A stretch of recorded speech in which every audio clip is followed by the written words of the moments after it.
Bismillahirrahmanirrahim. Assalamualaikum warahmatullahi wabarakatuh. Alhamdulillahi ala ihsanih wa syukru lahu ala taufiqihi wa amtinani. Asyhadu an la ilaha illallah wahdahu la syarika lahu ta'ziman li sya'nih wa asyhadu anna Muhammadan abduhu wa rasuluhu da'ila ridwanih. Allahumma salli alaihi wa ala alihi wa ashabi wa ikhwani. Hadirin dan hadirat yang dirahmati oleh Subhanahu wa taala. Alhamdulillah, puji dan syukur kita panjatkan kepada Allah Subhanahu wa taala atas segala limpahan karunia dan nikmat yang terus Allah curahkan kepada kita. Salawat dan salam semoga tersambungkan selalu kepada junjungan kita, suri tauladan kita, imam kita dan memberi syafaat kita Nabi Muhammad sallallahu alaihi wasallam dan juga kepada keluarganya serta seluruh sahabat beliau tanpa terkecuali. Pada kesempatan kali ini kita masuk pada surat berikutnya. Itu surat Al-Fajr, surat Al-Fajr.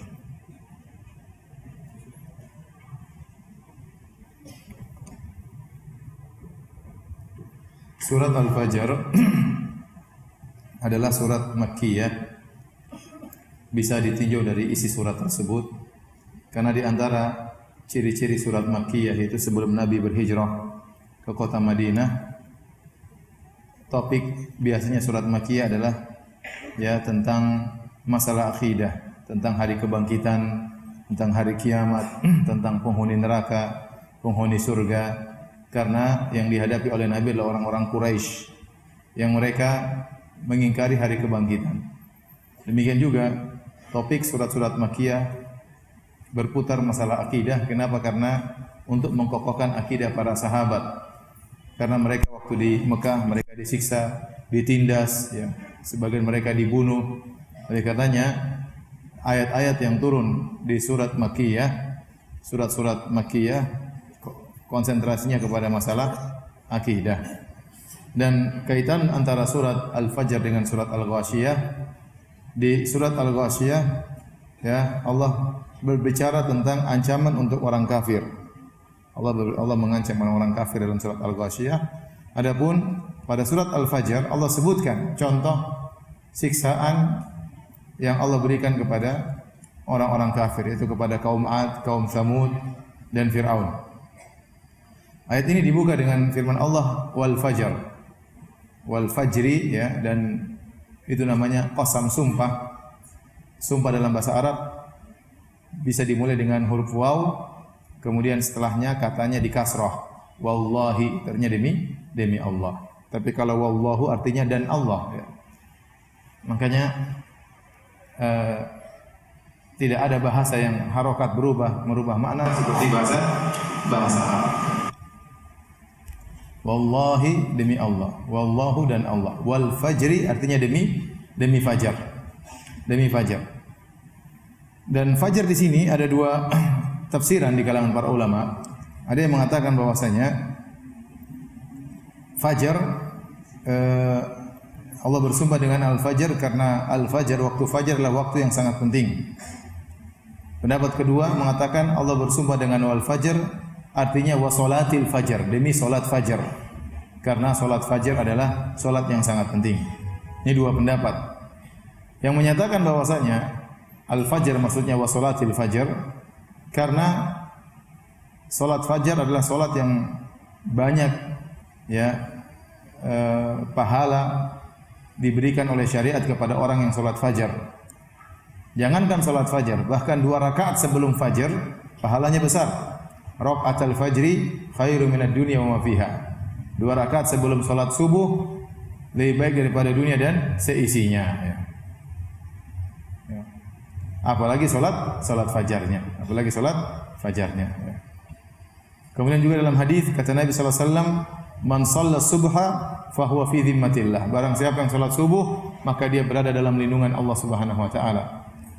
Dalam hadis yang lain kata Nabi sallallahu alaihi wasallam, basyiril masya'in fi dhulam ilal masajid bin nurit tam yaumal qiyamah. Berilah kabar gembira kepada orang-orang berjalan dan dalam kegelapan menuju rumah-rumah Allah. Itu untuk salat berjamaah. Bahwasanya Allah akan berikan kepada mereka cahaya yang sempurna pada hari kiamat kelak. Cahaya untuk melewati sirat pada hari kiamat kelak. Di antaranya berjalan dalam kegelapan menuju salat adalah salat fajar, salat isya. Kemudian juga Rasulullah SAW bersabda, "Man shallal bardain dakhalal jannah." Barang siapa salat di waktu dua yang dingin adalah dia masuk surga. Al-bardain maksudnya al-bardan, salat fajar dan salat asar. Salat fajar yaitu orang bermalas-malasan salat fajar. Kenapa? Karena enak, orang tidur enak, kondisi dingin. Orang lebih tertarik untuk tidur daripada pergi ke masjid. Namun Rasulullah SAW motivasi barang siapa yang salat subuh dan salat asar. Salat asar pun demikian. Salat asar panas mulai hilang, mulai datang waktu yang dingin. Sebagian orang malas salat asar. Kenapa? Dia tidur siang enggak malas bangun ya, melanjutkan tidur siangnya. Atau sebagian orang salat asar ditinggalkan karena melanjutkan pekerjaannya ya. Oleh karenanya barang siapa yang salat dua salat ini, salat asar sama salat subuh, maka dia masuk surga kata Nabi sallallahu alaihi wasallam. Karenanya dalam hadis Rasulullah SAW bersabda, "Innakum satarawna rabbakum kama tarawna hadzal qamar lailatal badri la tudamuna fi ru'yatihi." Sungguhnya kalian akan melihat Rabb kalian pada hari kiamat kelak dengan mata kepala kalian sendiri, ayanan. Sebagaimana kalian melihat rembulan ini, kalian tidak perlu berdesak-desakan untuk melihat Rabb kalian. Sebagaimana kalau kita melihat rembulan tidak perlu berdesak-desakan karena cukup semua lihat ke atas akan melihat apa? Rembulan. Demikian juga melihat Allah, ya. Kemudian kata Nabi, "Fa in istata'tum alla tughlabu ala salatin qabla tulu'i syamsi wa qabla ghurubiha faf'alu." Kalau kalian mampu untuk tidak ketinggalan salat subuh sebelum terbenam matahari dan salat asar sebelum salat subuh sebelum terbit matahari dan salat asar sebelum terbenam matahari, maka lakukanlah. Di sini Nabi juga menyebutkan secara khusus untuk memperhatikan salat subuh dan salat asar, dan Rasulullah kaitkan dengan masalah melihat Allah pada hari kiamat kelak. Sehingga sebagian ulama berdalil bahwasanya masalah akidah berkaitan dengan amal soleh. Kalau seorang yakin bahwasanya dia akan melihat Allah pada hari kiamat kelak di surga, maka dia tidak akan ketinggalan salat subuh dan tidak akan ketinggalan salat asar. Karena Nabi mengkaitkan antara melihat Allah dengan salat subuh dan salat asar.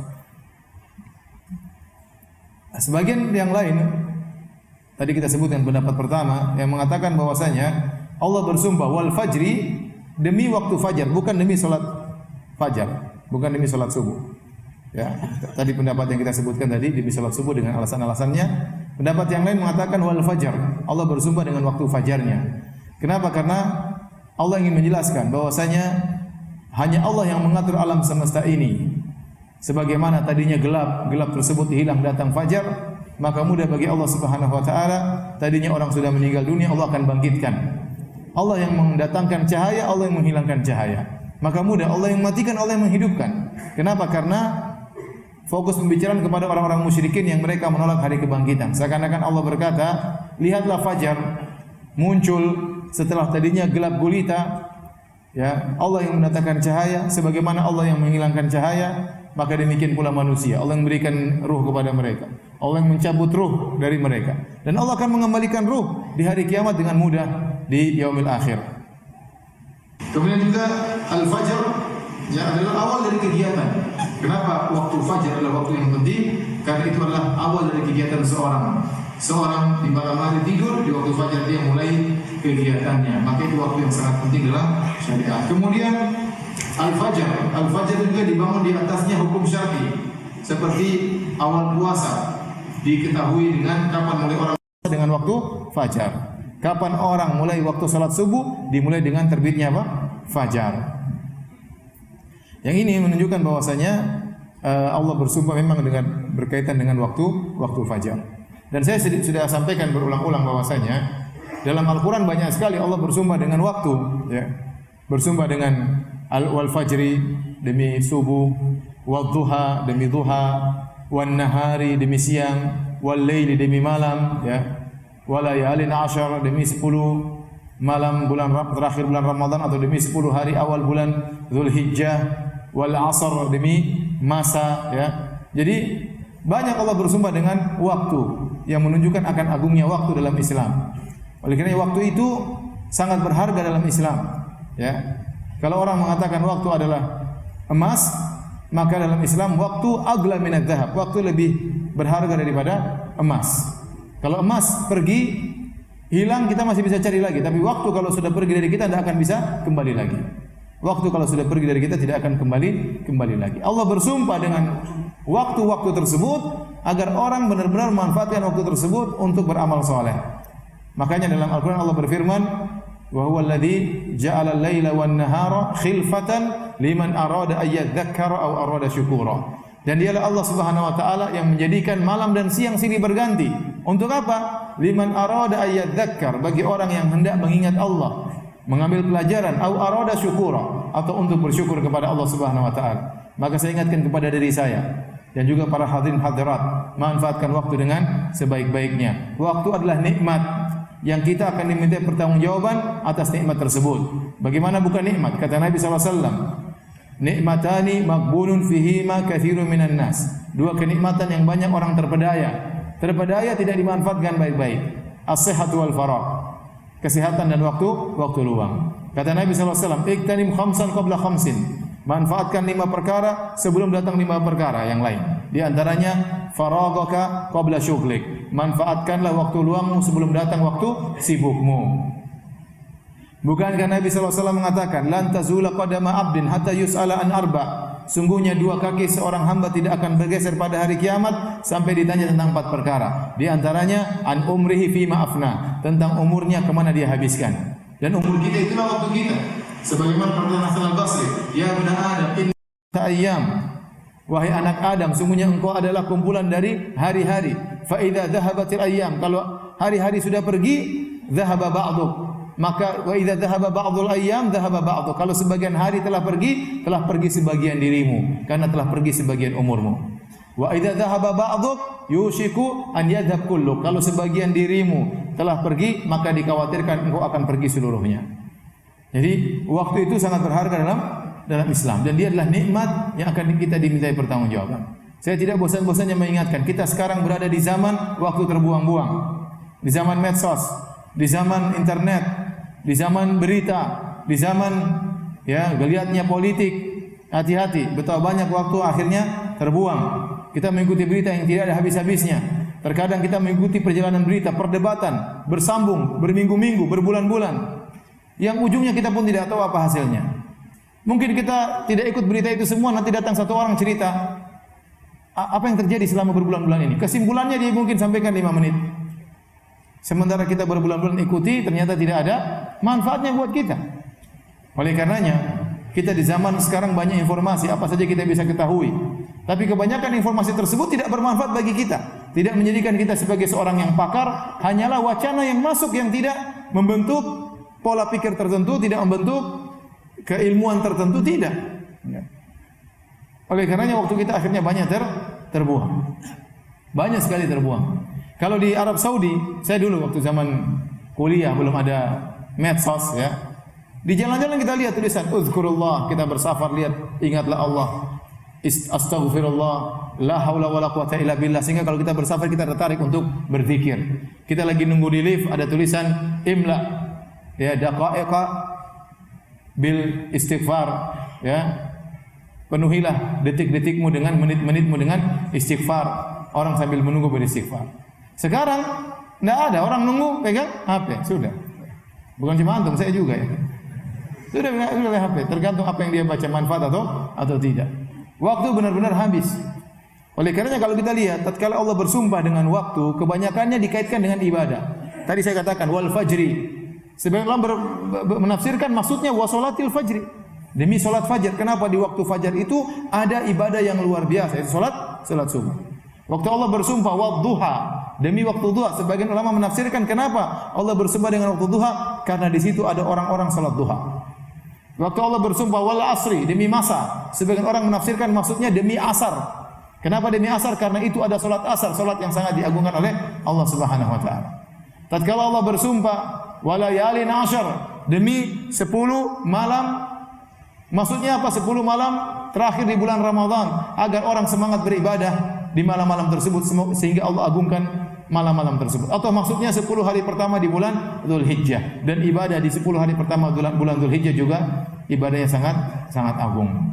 Karenanya ikhwan dan akhwat yang dirahmati oleh Subhanahu wa taala, jangan kita terpedaya, waktu kita habis baca Quran tidak sempat, ya. Berbakti sama orang tua tidak sempat, nelpon orang tua lupa terus.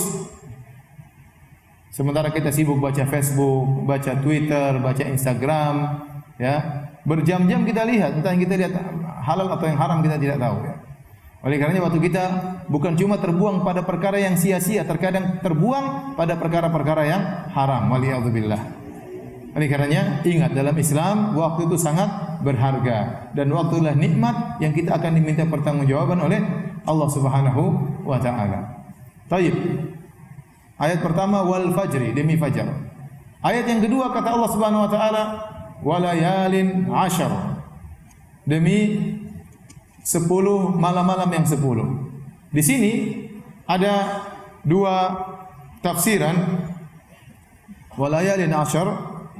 Ada yang mengatakan, dan ini pendapat mayoritas ulama, jumhur ulama, bahwa yang dimaksud dengan walayalin ashar, demi malam-malam yang 10, maksudnya adalah demi 10 hari pertama bulan Dzulhijjah. Demi 10 hari pertama bulan Dzulhijjah. Namun orang Arab sering mengungkapkan hari dengan malam. Ya, misalnya berapa hari kamu bersafar? Salah satu layalin, 3 malam. Maksudnya 3 hari. Maksudnya 3 hari. Sama kita bilang hari kan siang sebenarnya, tapi maksudnya mewakili siang dan malam. Terkadang hari diungkapkan dengan malam, tapi maksudnya mewakili siang dan malam. Jadi dua pendapat. Pendapat pertama mengatakan walayalin ashar, artinya demi 10 hari pertama di bulan Dzulhijjah. Pendapat yang kedua, walayalin ashar, maksudnya demi 10 malam terakhir di bulan Ramadan. Yang dua-duanya adalah waktu yang sangat berharga. 10 malam terakhir bulan Ramadan ada malam yang sangat mulia, malam Lailatul Qadar. 10 awal hari bulan Dzulhijjah ada hari-hari yang mulia, ada hari Arafah, ada hari Tarwiyah, ada hari Nahar, hari-hari yang agung untuk beribadah kepada Allah Subhanahu wa taala. Namun pendapat mayoritas ulama, jumhur ulama, bahwasanya walayalin ashar maksudnya demi 10 hari pertama bulan Dzulhijjah. Dan ini perkara sering dilalaikan oleh kaum muslimin. Kaum muslimin kalau sudah datang 10 hari terakhir bulan Ramadan, mereka semangat beribadah. Tetapi 10 hari pertama bulan Dzulhijjah mereka kayak melalaikan, kurang semangat. Ya, suasana kurang mendukung. Kalau 10 hari terakhir ya diawali dengan bulan Ramadan, puasa dan macam-macam sehingga orang begitu semangat beribadah. Padahal 10 hari pertama bulan Dzulhijjah juga ibadahnya sangat pahalanya sangat luar biasa. Saya bacakan hadisnya. Kata Nabi sallallahu alaihi wasallam, "Ma min ayamin al-amalu salihu fiha ahabbu ila Allah azza wa jalla min hadhil ayyam." Tidak ada hari-hari yang di mana amal soleh paling Allah cintai seperti beramal soleh di 10 hari pertama bulan Dzulhijjah. Qalu ya Rasulullah, walal jihadu fi sabilillah. Apakah lebih Allah sukai beramal soleh di 10 hari Dzulhijjah daripada jihad di jalan Allah? Kata Nabi, walal jihadu fi sabilillah. Iya, lebih Allah sukai daripada jihad fi sabilillah. Ya. Illa rajulun kharaja bi nafsi wa malihi falam yarji' min dzalika bi syai'. Kecuali seorang yang keluar dengan jiwanya dan hartanya, kemudian dia tidak balik sama sekali. Hartanya direbut oleh musuh, jiwanya diambil oleh musuh. Artinya dia mati syahid. Baru pahalanya sama seperti orang yang beramal soleh di 10 hari awal bulan Dzulhijjah. Kalau di Arab Saudi, 10 awal bulan Dzulhijjah, bulan-bulan beramal memang luar biasa. Orang tiap hari puasa. Masjid Nabawi tiap hari buka, ada acara buka puasa. Di mana-mana orang jalan bertakbir, berzikir, orang bersedekah di 10 hari pertama bulan Dzulhijjah. Ini yang saya bilang kurang hidup di tanah air kita. Yang hidup ibadah 10 malam terakhir itu pun setengah hidup ya. Tapi saya ingin sebagaimana kita merasakan 10 hari terakhir kita merasakan pahala luar biasa, maka jangan lupa 10 hari pertama bulan Dzulhijjah juga pahalanya sangat luar biasa. Nah, bagaimana mengkompromikan dua pendapat ini? Sebagian ulama mengambil jalan tengah, kata mereka, untuk malam yang terbaik adalah 10 malam terakhir bulan Ramadan. Untuk siang hari terbaik adalah di bulan 10 hari awal bulan Dzulhijjah. Oleh karenanya Allah memilihkan ya ibadah-ibadah yang agung di 10 hari pertama bulan Dzulhijjah. Di situlah ada hari-hari tarwiyah, orang ke Mina. Situlah ada hari Arafah, jemaah haji berkumpul. Itulah namanya Yaumul Nahar, orang menyembelih tatkala hari Nahar ya. Ada hari Muzdalifah di malam tanggal 10, ya. Situ orang disuruh untuk beramal soleh di hari-hari yang hebat tersebut. Baik. Setelah itu Allah bersumpah. Ayat yang ketiga. Wasyafa'i wal watar. Demi yang genap dan demi yang ganjil. Dalam sebagian qiraat wal witr. Witir. Wasyafa'i wal witr sama saja ya. Demi yang genap dan demi yang ganjil. Apa yang dimaksud dengan genap dan ganjil? Maka banyak pendapat di kalangan para ahli tafsir. Dan sering saya sampaikan bahwasanya khilaf di kalangan para ahli tafsir, hukum asalnya adalah khilaf tanawwu, yaitu khilaf yang hanya sekedar beda pandangan tetapi tidak tadad, tidak kontradiktif. Hanya sekedar khilaf tentang contoh, seperti mereka khilaf tentang ihdinas siratal mustaqim. Tunjukkanlah kepada kami jalan yang lurus. Apa yang dimaksud dengan siratal mustaqim? Ada yang mengatakan Al-Qur'an, ada yang mengatakan hadis-hadis Nabi, ada yang mengatakan surga, ada yang mengatakan hidayah, ya. Ini semua tidak bertentangan, semuanya benar, ya. Semuanya benar, ya. Sama seperti tatkala mereka berbicara tentang wasyafa'i wal watar. Apa yang dimaksud dengan yang ganjil dan genap? Maka berbagai pandangan di kalangan para ulama. Ada yang mengatakan yang dimaksud dengan yang ganjil adalah salat-salat yang adalah salat maghrib. Yang genap maksudnya salat subuh, salat duhur, salat asar dan salat isya. Ya. Ada yang mengatakan demikian. Ada yang mengkaitkannya dengan hari-hari haji. Yang dimaksud dengan wasyafa' maksudnya hari tarwiyah dan hari nahar. Adapun wal watar yang ganjil maksudnya hari Arafah tanggal 9 Zulhijjah. Ada yang mengatakan bahwa yang disebut dengan wasyafa' demi yang genap yaitu seluruh selain Allah Subhanahu wa taala. Karena seluruh di alam semesta ini Allah ciptakan dengan berpasang-pasangan. Wa min kulli syai'in khalaqana zawjaini la'allakum tadhakkarun. Segala sesuatu kami ciptakan berpasang-pasangan. Yang tidak berpasangan cuma Allah semata. Sebagai pembeda antara Tuhan dengan makhluk, Tuhan tidak ada pasangannya, adapun makhluk semuanya berpasangan. Ya, ada dingin, ada panas, ada tinggi, ada bawah, ada surga, ada neraka, ada positif, ada negatif, ada laki-laki, ada perempuan. Ada jantan, ada betina. Ada iblis, ada Jibril. Ada Firaun, ada Musa. Demikian. Ada apa lagi? Ada siang, ada malam. Apa lagi? Ada sakit sehat, ada iman, ada kufur, ya. Dan banyak. Ada buta, ada yang melihat. Ada kematian, ada kehidupan. Semuanya syafa', semuanya genap. Yang witir cuma Allah Subhanahu wa taala. Jadi ada yang menafsirkan wasyafi'i wal watar yaitu demi makhluk yang ganjil dan demi makhluk yang genap dan demi Allah yang ganjil. Kemudian ayat yang keempat Allah bersumpah wal laili idza yasar. Demi malam apabila berlalu, demi malam apabila berlalu. Yasar dalam bahasa Arab memiliki dua kemungkinan makna. Ada yang mengatakan yasar artinya jika malam datang aqbalal lail. Ada yang mengatakan yasar jika malam telah pergi adbarul lail. Ini dua pendapat secara bahasa. Jadi wal laili idza yasar bisa artinya demi malam tatkala tiba atau demi malam tatkala pergi. Namun sebagian ulama merajihkan yang lebih kuat adalah demi malam tatkala tiba. Kenapa? Kalau malam pergi itulah al-fajr. Paham? Kalau malam pergi berarti tiba apa? Fajar, dan fajar Allah sudah bersumpah sebelumnya. Allah mengatakan wal fajar. Allah tidak mengulangi lagi. Oleh karenanya wal laili idza yasar makna yang benar yang lebih kuat adalah tatkala malam tiba.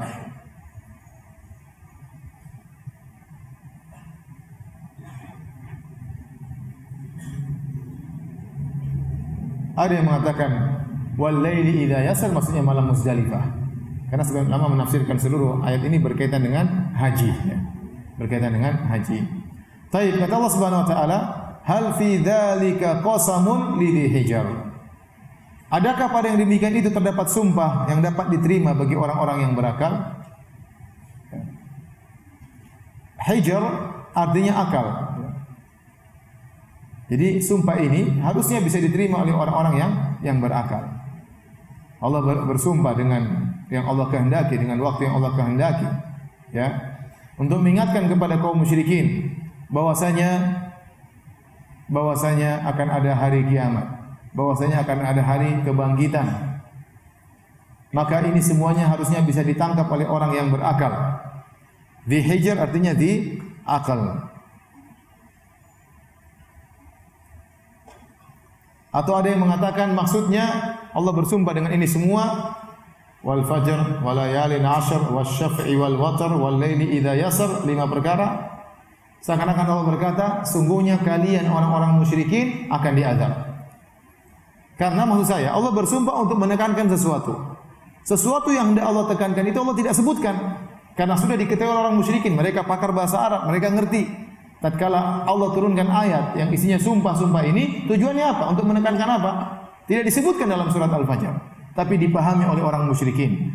Bahwasanya kalian tentu paham bahwasanya tujuan saya menyebutkan sumpah-sumpah ini, bahwasanya kalian akan diadab kalau kalian tidak beriman kepada Allah Subhanahu wa taala.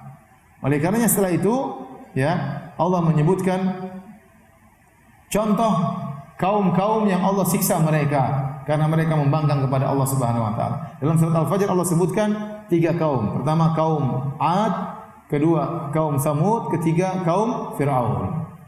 Ayat ke-6 Allah buka dengan bagaimana Allah membinasakan kaum 'Ad. Kata Allah, "Alam tara kaifa fa'ala rabbuka bi'ad?" Tidak engkau Muhammad memperhatikan bagaimana Tuhanmu berbuat terhadap kaum 'Ad. Kaum 'Ad adalah Arab kuno yang Allah mengutus Nabi Hud kepada mereka. Jadi Al-Arab ada 3, kita pernah bahas dalam masalah sirah. Ya, ada namanya Al-Arab Al-Aribah, Arab asli itu dari Yaman, dari Al-Qahtaniyin, ya. Kemudian ada namanya Al-Arab Al-Musta'rabah, Arab yang bercampur seperti Arabnya Nabi Muhammad SAW, Arabnya Quraisy.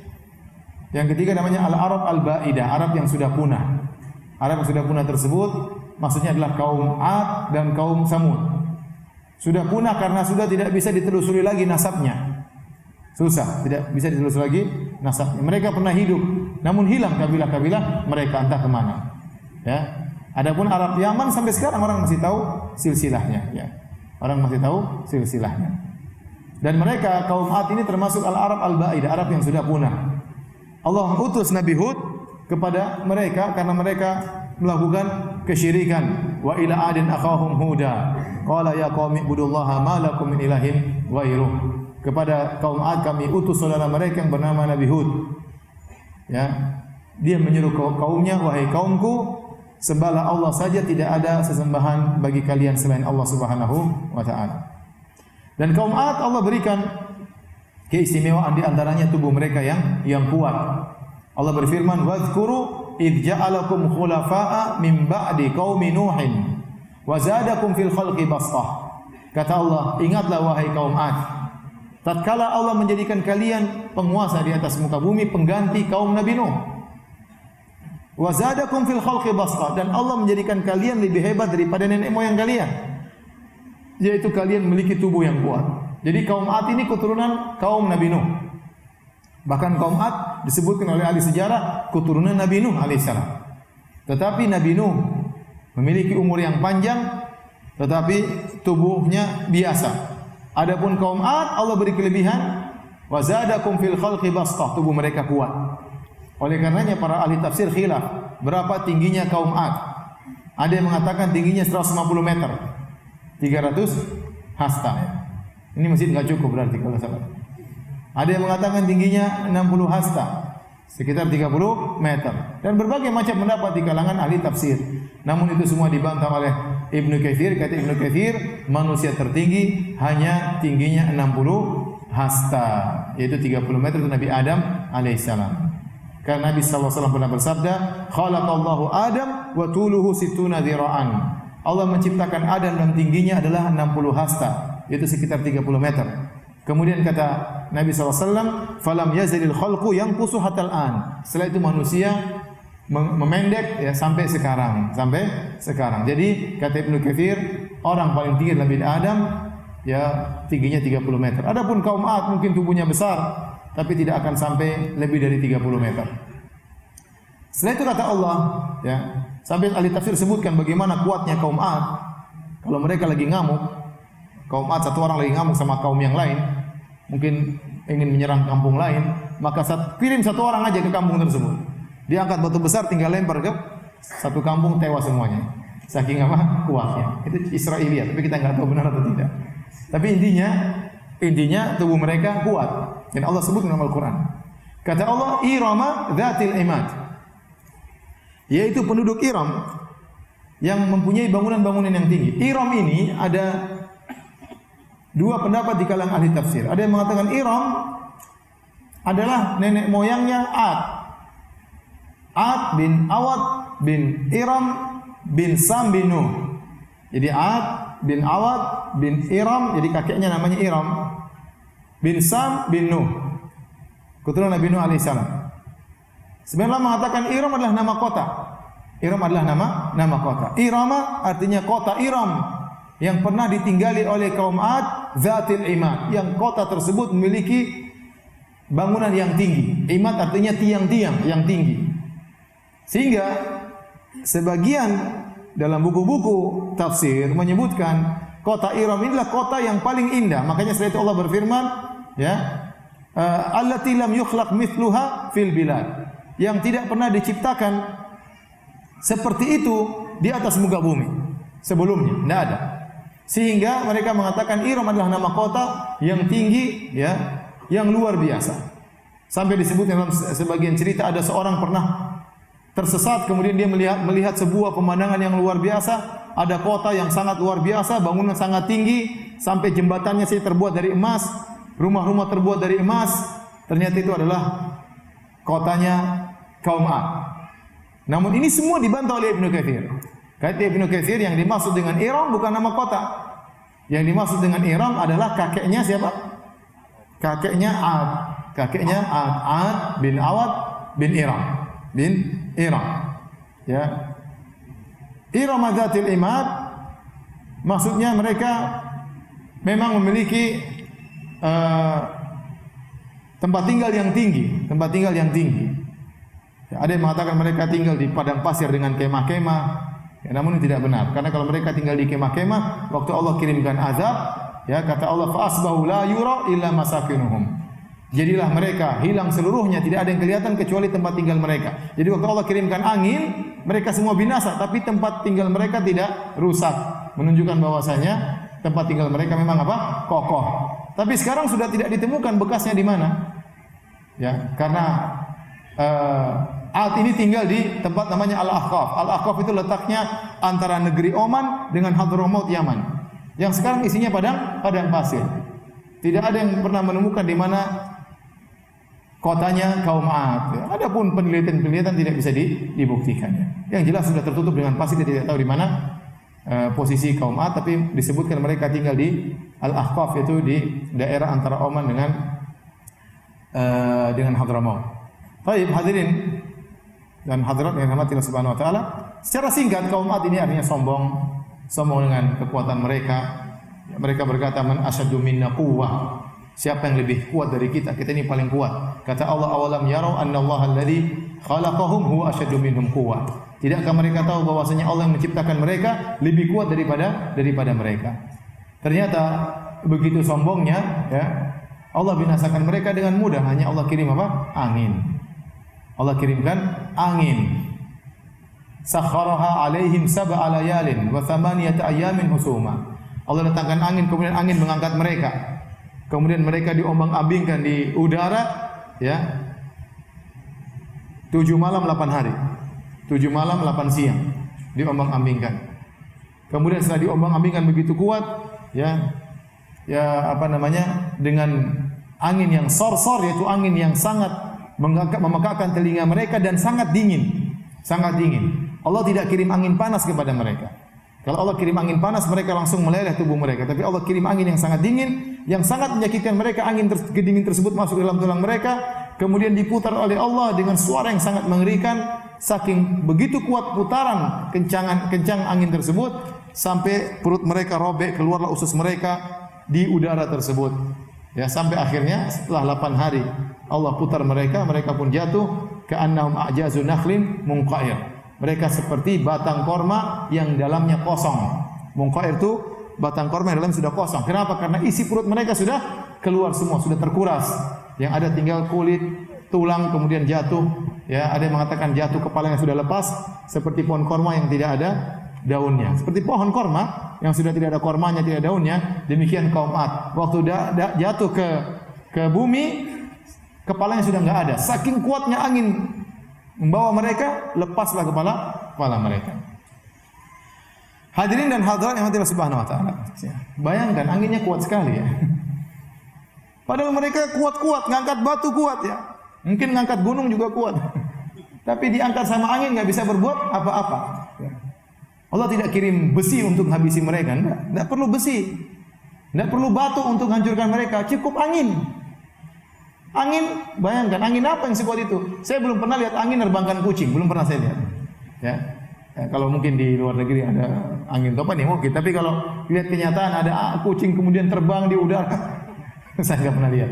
Ini bukan kucing, ini manusia yang kuat, yang besar, diterbangkan oleh Allah, digoyang-goyang, bukan cuma sehari 2 hari, 8 hari, sampai kepalanya lepas, sampai isi perutnya lepas, hancur keluar, baru kemudian Allah jatuhkan dan selesailah kesombongan mereka. Kemudian setelah itu Allah Subhanahu wa taala menyebutkan tentang kaum Samud. Tadi ayat-ayat Allah, allati lam yukhlaq mithluha fil bilad. Jadi Iram dzatil imad. Ad itu adalah anak keturunan dari Iram, kakek mereka namanya Iram, yang mereka tinggal di suatu tempat yang tinggi. Allati lam yukhlaq mithluha fil bilad. Yang belum pernah Allah ciptakan manusia kuat seperti mereka di atas bumi ini. Jadi kalau kita bilang manusia terkuat yang pernah Allah ciptakan adalah siapa? Kaum Ad. Kuat sekali tubuh mereka. Setelah itu Allah berfirman tentang kaum kedua yang Allah binasakan, kaum Samud. Wa Samudal ladzina jabu as-sakhra bil wad. Dan kaum Samud yang memotong batu-batu besar di lembah. Tidakkah engkau lihat wahai Muhammad bagaimana apa yang Allah perbuat bagi kaum Samud yang mereka memotong batu-batu di lembah. Jadi mereka tinggal suatu lembah namanya Wadi Al-Qura. Lembah Al-Qura. Yang ini terletak di suatu kota namanya Al-Ula. Ya, kalau antum ke Madinah, terus antum pergi ke arah utara menuju ke arah Tabuk, ya antum akan melewati beberapa kota besar di antaranya Khaybar, kota Khaybar. Setelah kota Khaybar kemudian kota Al-Ula. Ya, saya sudah 2 kali ke sana. Kota Khaybar, tempat perangnya Nabi melawan orang Yahudi dan masih ada sisa benteng-benteng Yahudi. Karena waktu Nabi berperang dalam perang Khaybar kalau tidak salah Nabi harus meruntuhkan 9 benteng dan masih ada benteng Yahudi sampai sekarang. Saya tanya juga kepada orang-orang Arab, apakah keturunan Yahudi masih ada di sana? Masih, tetapi mereka sudah banyak yang masuk Islam. Tapi kami mengenal mereka dari kabilahnya. Ini nenek moyang mereka dulu apa? Yahudi. Ya. Tapi sudah pada masuk Islam. Antum setelah meninggalkan Khaybar, antum jalan terus sampailah Khaybar mungkin 200 kilo. Saya saya agak lupa, mungkin 200 kilo. Setelah itu mungkin 300 kilo, 350 kilo baru dapat kota Al-Ula. Makanya Nabi waktu pergi ke Tabuk atau pulang dari Tabuk, Nabi mampir di kota Al-Ula. Nabi mampir ke tempatnya kaum Samud. Sebagian sahabat mengambil air dari sumur yang ada di kaum Samud untuk membuat adonan, mencampurkan dengan tepung dibuat adonan, Nabi suruh buang seluruhnya. Enggak boleh. Ya karena itu tempat pernah Allah turunkan azab di situ. Sehingga tidak boleh diminum airnya, tidak boleh diambil airnya untuk makanan. Akhirnya diberikan kepada hewan-hewan. Ya. Adapun kaum Samud ya, Allah binasakan mereka dengan suara yang sangat kencang sehingga akhirnya mereka binasa. Mereka binasa. Setelah mereka membangkang terhadap Nabi Saleh ya. Jadi Nabi Saleh dakwahi mereka terus mereka bosan, kata mereka, wahai Saleh, kami enggak bakalan beriman kepada engkau. Kalau memang kau benar, minta sama Tuhanmu keluarkan onta dari batu itu. Itu ada batu besar, suruh onta keluar, Allah keluarkan onta dari batu tersebut. Tapi ontanya ciri-cirinya begini, tinggi, lagi bunting, sebentar lagi lahir ya. Mereka bikin syarat yang tidak masuk akal. Ontanya langsung gede, langsung bunting. Siapa bunting? Kita tahu bunting ya. Kemudian sudah mau melahirkan, keluarnya dari batu dan itu tidak masuk akal. Kalau onta keluar dari hutan ya mungkin. Kalau onta keluar dari laut masih mungkin. Laut ada kehidupan, tapi dari batu gimana keluar onta? Kata Nabi Saleh, bagaimana kalau Allah mengabulkan, kalian akan beriman? Kata mereka, kami akan beriman. Nabi Saleh berdoa. Tahu-tahu benar, batu tersebut keluarlah onta. Bayangkan onta keluar dari batu, langsung bunting. Mereka tidak beriman. Mereka tidak beriman. Dan ceritanya panjang, sudah pernah saya sampaikan juga tentang kisah kaum Tsamud. Intinya hanya mereka membunuh onta tersebut. Akhirnya mereka membangkang kepada Nabi Saleh. Akhirnya Allah turunkan azab dengan suara yang sangat memakan telinga mereka, dan akhirnya mereka tewas. Antum lihat bagaimana kaum Hud, kaum Ad binasa dengan angin yang kencang. Kaum Tsamud binasa dengan suara yang menggelegar. Tetapi Nabi Hud dan pengikutnya selamat, dan Nabi Saleh dan pengikutnya juga apa? Selamat. Angin tersebut milih-milih. Tidak semua orang terkena angin tersebut. Kaum Nabi Hud selamat, tidak terkena angin yang kencang tersebut. Sebagaimana waktu terjadi perang Khandaq antara kaum muslimin dengan kaum musyrikin. Jarak mereka tidak jauh, mungkin 500 meter, enggak sampai jauh. Tapi Allah kirimkan angin yang porak-porandakan kaum musyrikin, sementara angin tersebut tidak mengenai perkemahan Rasulullah SAW dan para sahabatnya. Padahal jaraknya dekat. Itu menunjukkan angin junudullah. Ya, pasukan Allah yang Allah kirim, dan Allah yang mengatur mereka, mengatur angin tersebut. Maka anginnya apa? Milih-milih. Oleh karena kita lihat juga sekarang terjadi gempa, terjadi bencana. Allah milih-milih, tidak semuanya Allah hancurkan. Ada sebagian yang Allah pilih yang benar-benar ingin Allah binasakan. Ada yang sebagian memang ya Allah selamatkan. Demikian juga yang terjadi pada kaum Tsamud. Secara logika, namanya kaum Tsamud ada suara menggelegar, harusnya Nabi Saleh juga dengar, ya tidak? Kalau ada guntur suaranya di Bekasi, ya semuanya dengar. Mau yang di masjid dengar, mau di bar juga dengar, orang lagi zina juga dengar, semuanya dengar. Tetapi ternyata tidak. Waktu suara yang menggelegar tersebut menyiksa kaum Tsamud, kaumnya Nabi Saleh, ternyata kaum Tsamud tewas. Nabi Saleh dan para pengikutnya tidak mengapa. Ini dalil bahwasanya Allah kalau sudah turunkan azab, terkadang azab itu milih-milih sesuai dengan perintah Allah Subhanahu wa taala. Ya, kalau dulu saya dengar cerita di Jogja waktu terjadi gempa, bayangkan ada rumah kanan kirinya hancur, rumah itu tidak, seakan-akan gempanya belok ya. Kanan kirinya hancur, dia tidak. Kita lihat juga di Palu ya. Sebagian kampung hancur, kanan kirinya tidak, biasa-biasa saja. Tapi kampung tersebut benar-benar hancur. Memang dipilih kalau kampung itu untuk diberi hukuman dari Allah Subhanahu wa taala, diberi bencana oleh Allah Subhanahu wa taala. Kemudian kata Allah Subhanahu wa taala, wa fir'auna dzil autad. Azan ya? Hah? Dah? 2 menit lagi. Wa fir'auna dzil autad. Demi Fir'aun yang memiliki autad. Autad adalah pasak-pasak yang digunakan untuk membuat kemah-kemah besar, dipasang tali di situ, namanya al-autad. Al-autad. Nah, apa maksudnya? Allah berfirman, wa fir'auna dzil autad. Fir'aun yang memiliki tali-tali. Ada khilaf di kalangan para ahli tafsir. Ada yang mengatakan tali-tali tersebut, pasak-pasak tersebut di zaman Fir'aun, Fir'aun bikin kemah besar-besaran. Kemudian dia bermaksiat, bermain-main di situ. Dibuat kemah-kemah besar, orang bermaksiat di kemah-kemah tersebut untuk hari raya mereka, ditonton oleh Fir'aun. Karena saking besarnya disebut Fir'aun yang memiliki kemah-kemah yang besar. Karena dengan tali-tali yang dipasang pasak-pasak yang kuat untuk mengikat kemah-kemah tersebut. Ada yang mengatakan bahwasanya Zil Autad memiliki tali-tali yang dipasak, maksudnya Fir'aun dahulu menyiksa Bani Israel dengan cara demikian. Dia pasang pasak, kemudian dia ambil tali mengikat seorang Israeli, pengikut Nabi Musa, diikat tangannya, kedua kakinya, kemudian ditarik tali tersebut sampai lepas tangan-tangan dan kakinya. Jadi cara Fir'aun menyiksa mereka demikian, sangat pedih. Jadi tangan ditarik, kaki ditarik, kemudian ditarik sampai kuat, akhirnya lepaslah tangan-tangan dan kaki tersebut. Ada yang mengatakan Zil Autad maksudnya yaitu Fir'aun yang memiliki pasukan yang banyak. Karena pasukannya diberi ya besi-besi, dipakai seakan-akan pasak yang dipakai oleh pasukan-pasukan tersebut, yang menunjukkan Fir'aun memiliki pasukan yang sangat banyak, yang seluruh pasukan tersebut akan binasa tatkala mengejar Nabi Musa alaihi salam. Kata Allah, alladzina tagaw fil bilad, yang mereka semua telah berbuat sewenang-wenang, melampaui batas dalam negeri-negeri. Kaum Ad melampaui batas, kaum Tsamud melampaui batas, kaum Fir'aun juga melampaui melampaui batas, mereka melakukan kezaliman. Fa'aktsaru fihal fasad. Mereka melakukan kerusakan yang sangat banyak. Kalau kerusakan semakin banyak terjadi, maka itu pertanda Allah akan kirimkan azab kepada mereka. Kata Allah, "Fasabba 'alaihim rabbuka sauta azab." Maka Tuhanmu menuangkan cemeti azab kepada mereka. Sampai sini saja. Insyaallah kita lanjutkan pada kesempatan yang lain. Ada tanya jawab ya? Habis sisa insyaallah ada tanya jawab. Wallahu taala alam bisawab.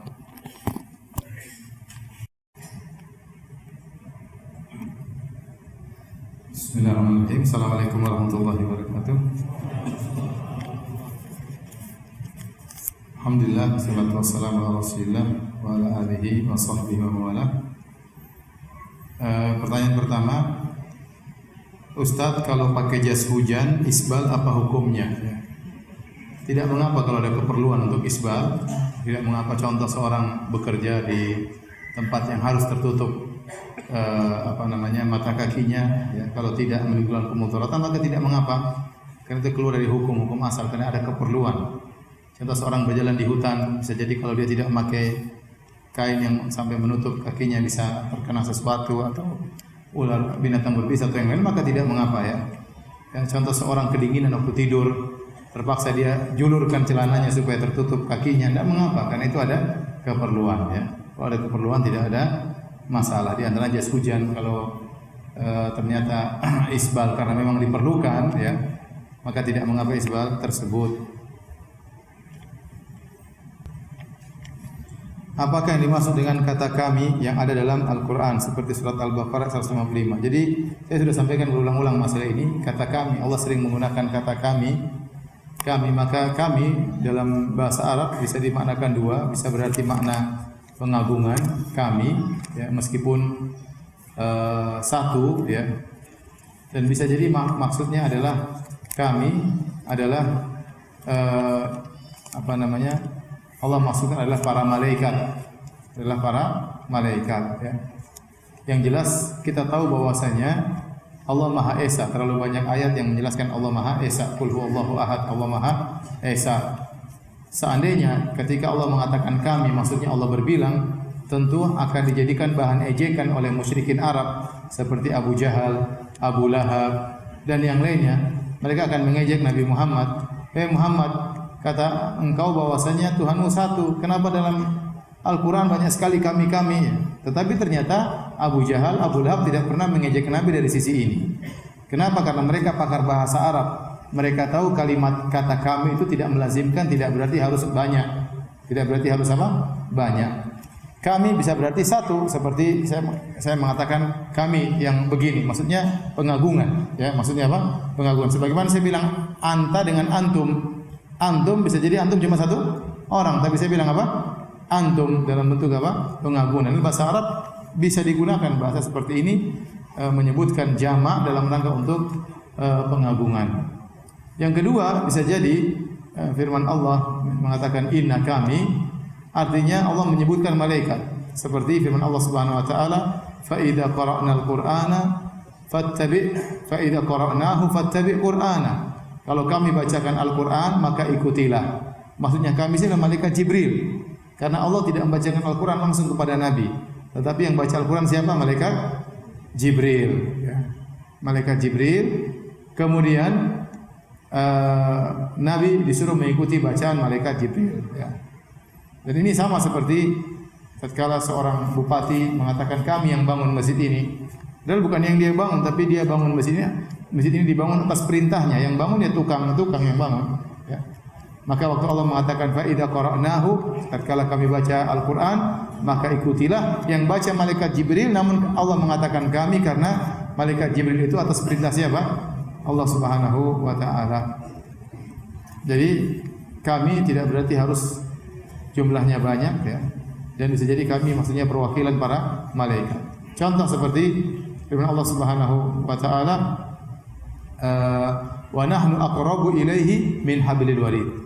Dan kami lebih dekat kepadanya daripada urat nadinya. Di sini malaikat. Idh yatalaqal mutalaqiyani 'anil yamini wa 'anil shimali qa'id. Ya. Maksudnya para malaikat yang lebih dekat kepada urat nadi seseorang.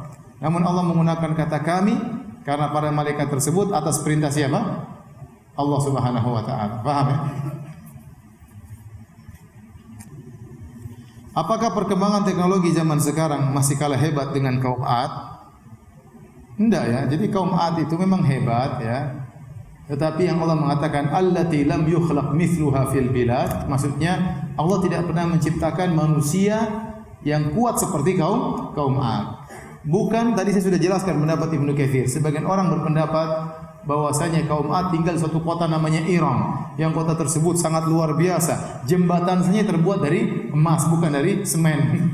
Tapi dari apa? Emas, saking hebatnya. Tapi ini semua khurafat kata Ibnu Katsir. Ini semua ceritanya dan katanya-katanya, tidak ada dalilnya.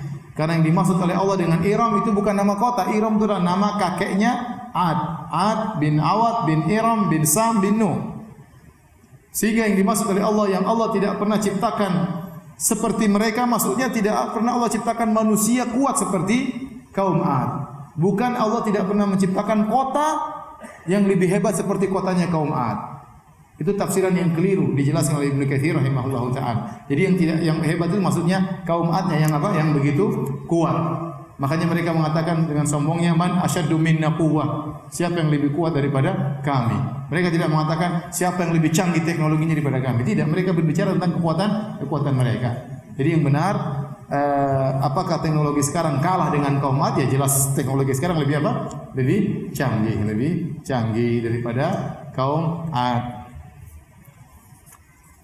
Ini banyak pertanyaan yang susah saya nggak bisa jawab ya. Mohon maaf. Ada salah satu ustadz yang memprediksi kedatangan Dajjal sudah sangat dekat. Sedekat apa Dajjal muncul ya? Bagaimana ustadz, apa yang harus kita lakukan? Apa harus hijrah ke Madinah?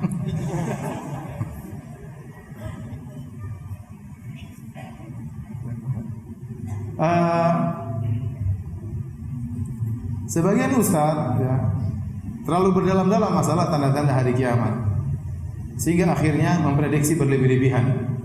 Demi Allah tahun 2000 sekian akan jadi demikian, padahal enggak terjadi apa-apa.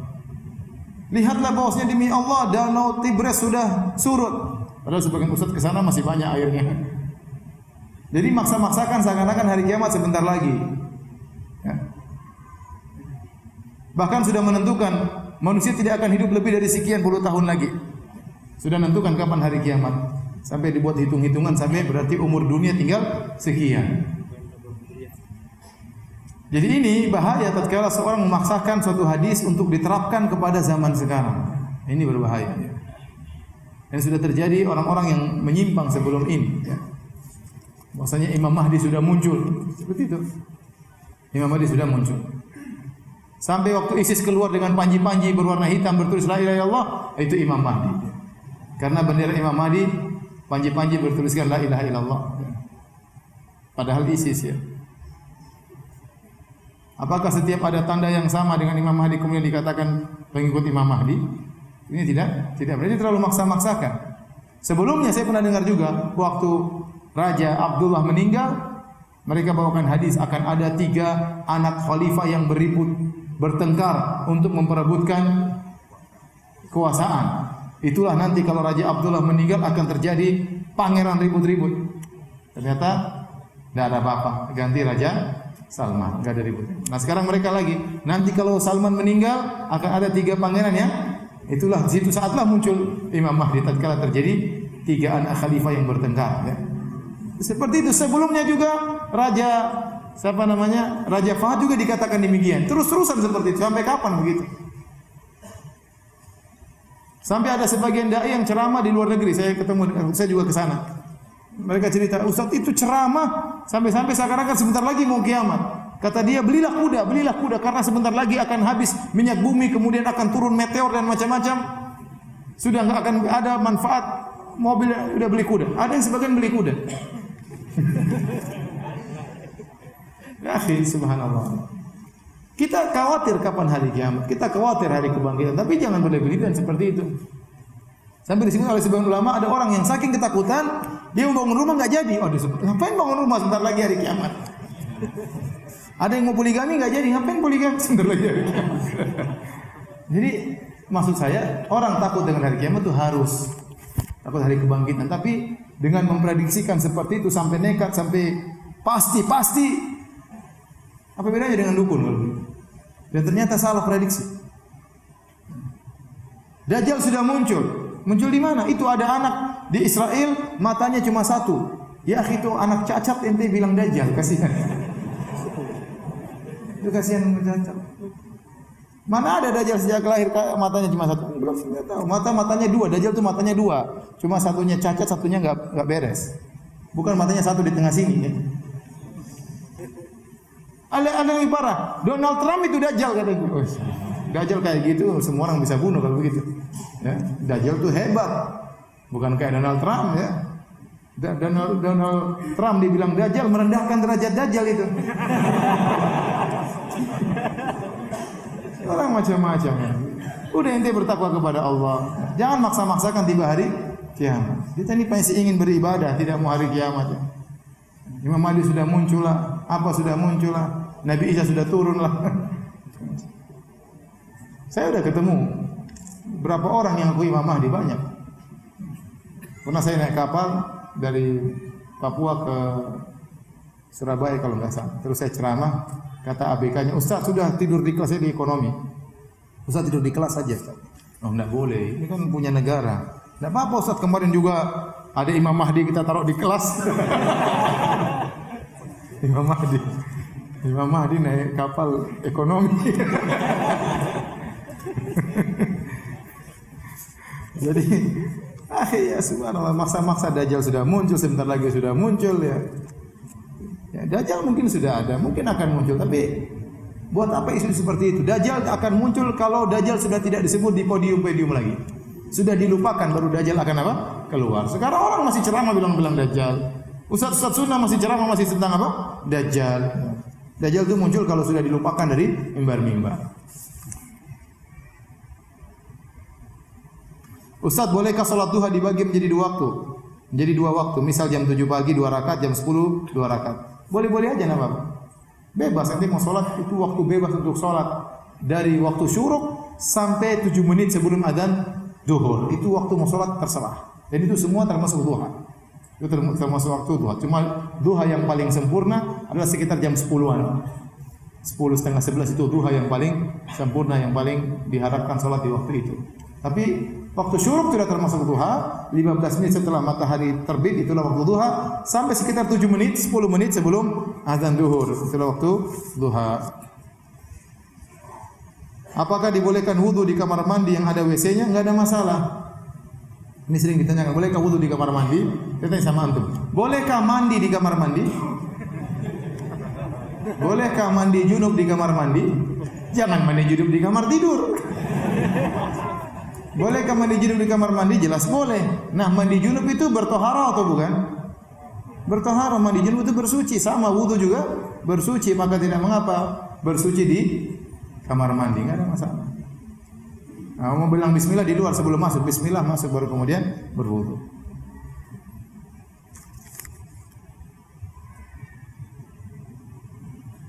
Bagaimana hukumnya jika kita ditraktir makanan tapi dengan uang yang haram? Awalnya tidak tahu, tapi ada teman yang bilang kalau dia menghasilkan uangnya di hal yang haram. Kalau sudah terlanjur masuk, apa boleh buat? Tapi kalau sebelum dikata ini saya hasil judi, maka jangan. Kalau dia bilang ini hasil judi, maka jangan. Ya, ini hasil riba, maka jangan. Nah boleh, hukumnya haram.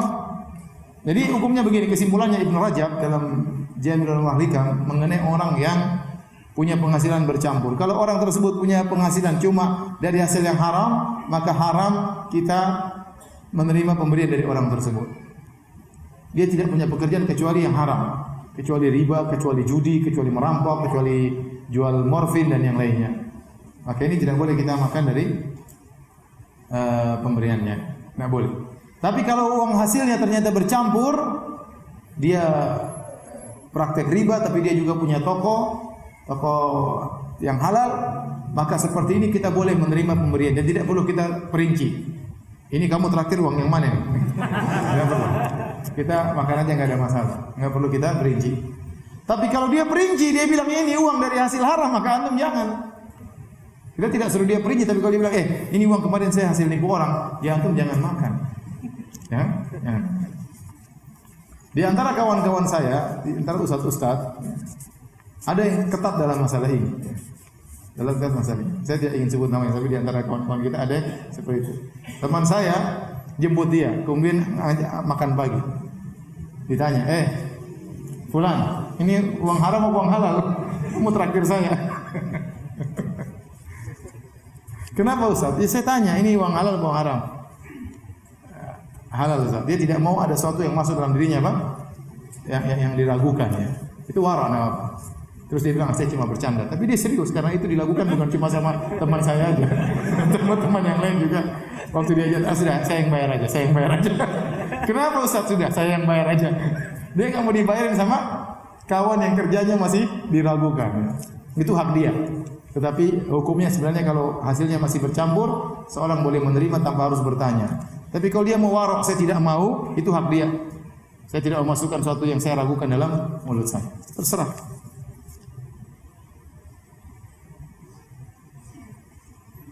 Bagaimana adab kita terhadap ahlul bid'ah? Apakah tidak boleh bermudah-mudah? Masalah ahlul bid'ah ya tergantung situasi dan kondisi. Kalau memang berbuat baik kepada mereka, mendatangkan kemaslahatan, enggak ada masalah ya. Kalau kita berbuat keras terhadap mereka ada maslahat, maka lakukanlah. Jadi hajrul mubtadi, mengambil sikap tegas kepada ahlul bidah itu melihat maslahat dan mudarat. Bisa berubah situasi dan kondisi, bisa berbeda antara satu tempat dengan tempat yang lainnya. Tidak dipukul rata, tidak disamakan. Demikian juga melihat perbedaan antara bid'ah yang dilakukan, bid'ah berkaitan akidah atau tidak, bid'ah besar atau bid'ah kecil, semua jadi bahan pertimbangan para ulama dalam menghadapi suatu permasalahan. Bagaimana hukum hijab yang harus dipakai oleh wanita Ustaz? Apakah boleh memakai kerudung yang tidak terlalu panjang tapi menutupi dada agar tidak terlalu membentuk? Saya memakai gamis, apakah seperti dibolehkan Ustaz? Intinya masalah jilbab yang penting tidak menimbulkan bentuk tubuh, karena yang Nabi larang adalah kasiyatun ariyatun ma'ilatun mumilatun.